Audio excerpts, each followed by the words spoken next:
Hello, and welcome to The Advantage Investor, a Raymond James Limited podcast, a podcast that provides perspective for Canadian investors who want to remain knowledgeable, informed, and focused on long-term success. We are recording this on October 30th, 2023. I'm Chris Cooksey from the Raymond James Corporate Communications and Marketing Department. And today, portfolio manager Neela White returns to the podcast.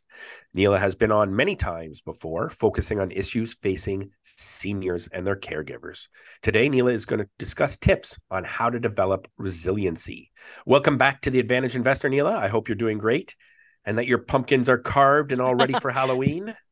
Well, thanks for having me back, Chris. And actually, we had to get rid of the pumpkins. We carved them a bit too early, and they were rotting inside. Sweet. The squirrels wouldn't even eat them, so it was time to get rid of them. Fair enough. A local farmer thanks you. Um, that's good to hear. As always, always very interesting the conversation we're about to have, I believe. So we'll jump right in and maybe just start off with what is resiliency?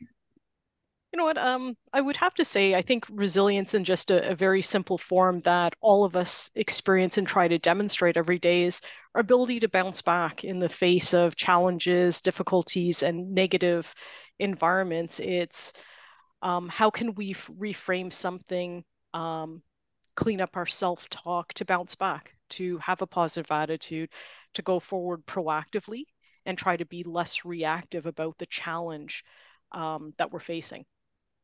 And I guess that applies to both seniors and also their caregivers.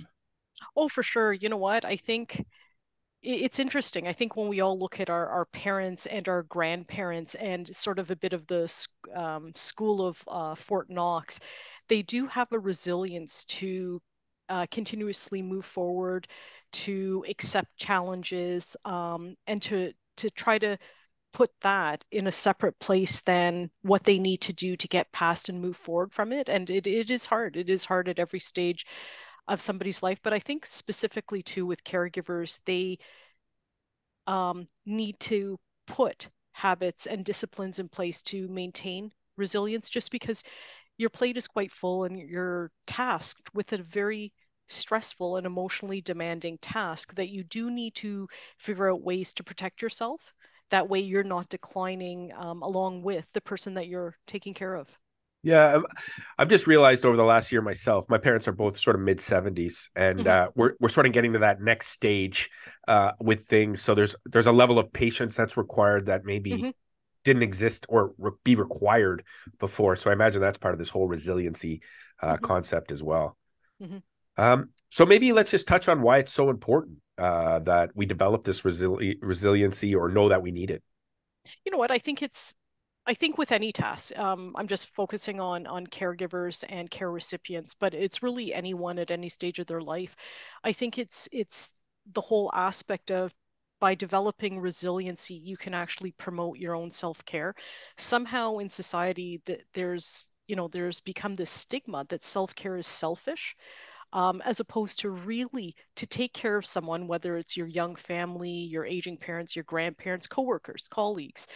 You do need to be well yourself to give your best foot forward. And I think there's a bunch of things, little things that we can do as our life continuously changes that sets us up for one day possibly having to be a caregiver. And it's simple things like make connections, join social groups, be willing to be vulnerable and say, hey, look, I need help or I need advice.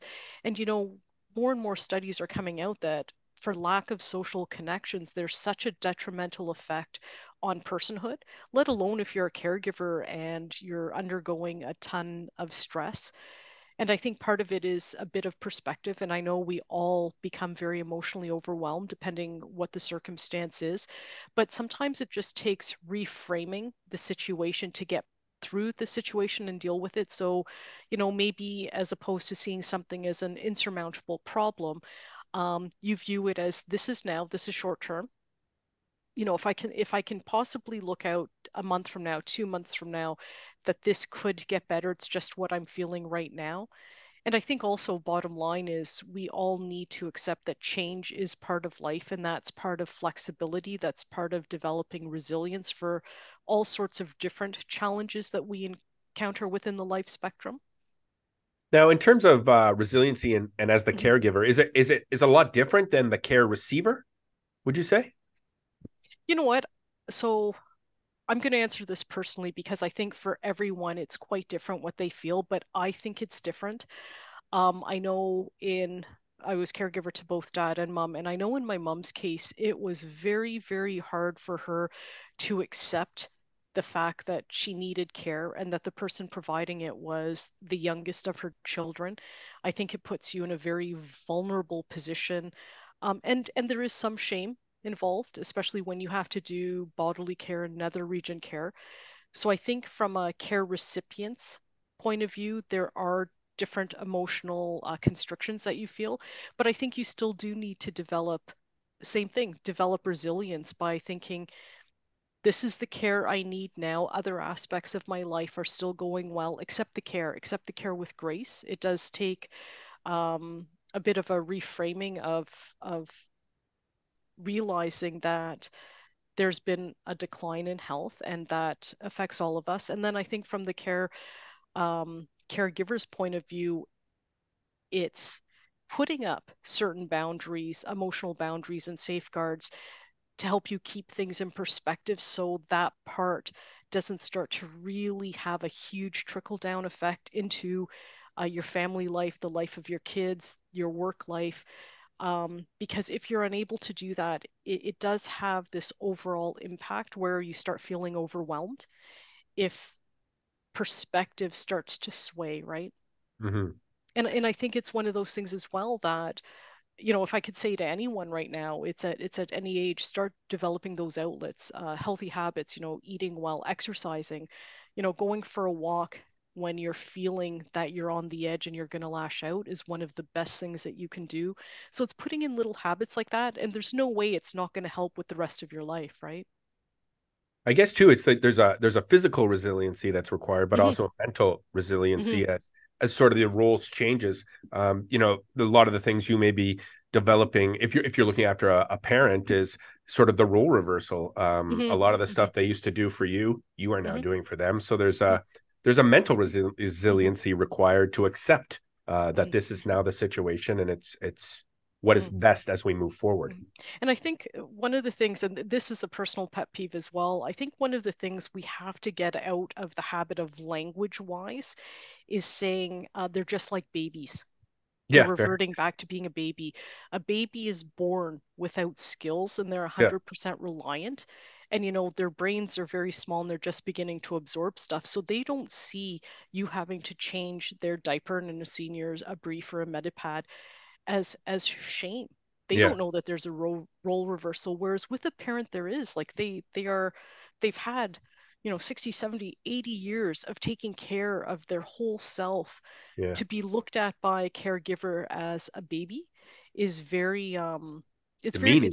it's demeaning, it's hurtful, and it sets up, I think, um a different perspective with care, right? You're not there to baby the adult.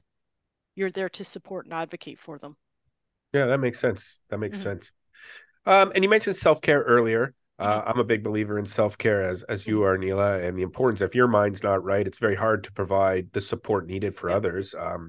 And so maybe just touch on why it is so important from your perspective. You know what? I think just with everyday life, like outside of being a caregiver, we know what we feel like when, we're not eating well. We start to feel drained and sort of punky. We know what we feel like when we're not sleeping well. You already wake up sort of nerves on the skin, edgy, irritable. Um, you know what you're like when, you go through days of, maybe you're feeling down or blue and you have a lot of negative self-talk. All of those things, you don't feel your best. So let alone putting on daily challenges onto not healthy habits. Whereas, if you can say, okay, I'm going to I'm going to take 10 minutes. So instead of scrolling through Instagram or looking at Facebook or any of those things, I'm going to take 10 minutes, put my phone down, walk once around the block, breathe Right. deeply, walk, look around at the beautiful autumn leaves and start changing the habits because I completely understand this. One of the things that we're prone to do is caregivers is you constantly say, I don't have time. I don't have time. And I think when you break down time, the not having time is an emotional feeling because you're so stressed out. Whereas if you were to actually look at just, how you can track your phone usage. If you were to take a look at your phone usage, could you find 10 minutes twice a day to walk Yeah. around the block, to meditate, to read something, to listen to music and start to jiggle, like Right. anything that knocks off, defrays that stress, right? That totally makes sense. Yeah. Now, is there anything else you'd like to leave us with on this important topic?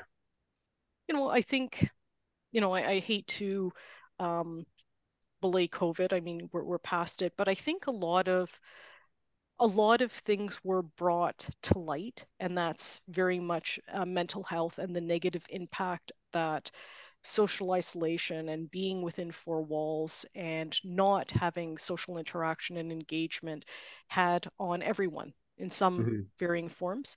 I think we need to take that and realize how important it is to continue with all of those things that make us feel good, exercise, eating properly, sleeping, de-stressing, going out with friends, talking about problems when you have them.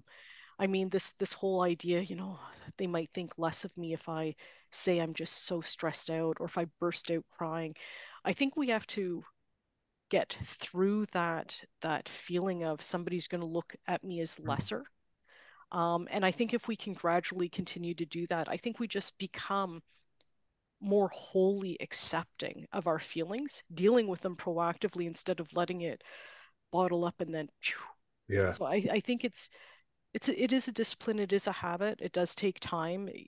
Especially if it's something we're not comfortable doing or we've set ourselves up to believe we should be feeling guilty if we take time for ourselves. But it is so important just for your whole health, both physical and emotional and mental.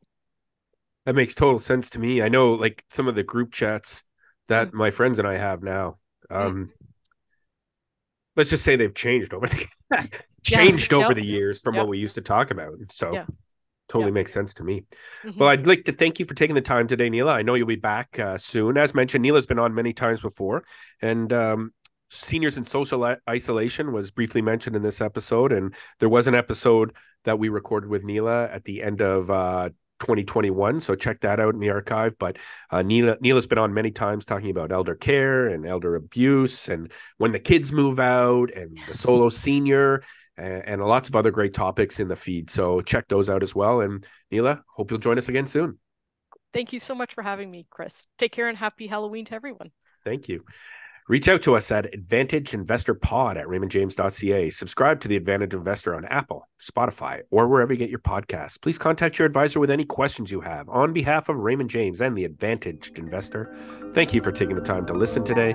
Until next time, stay well.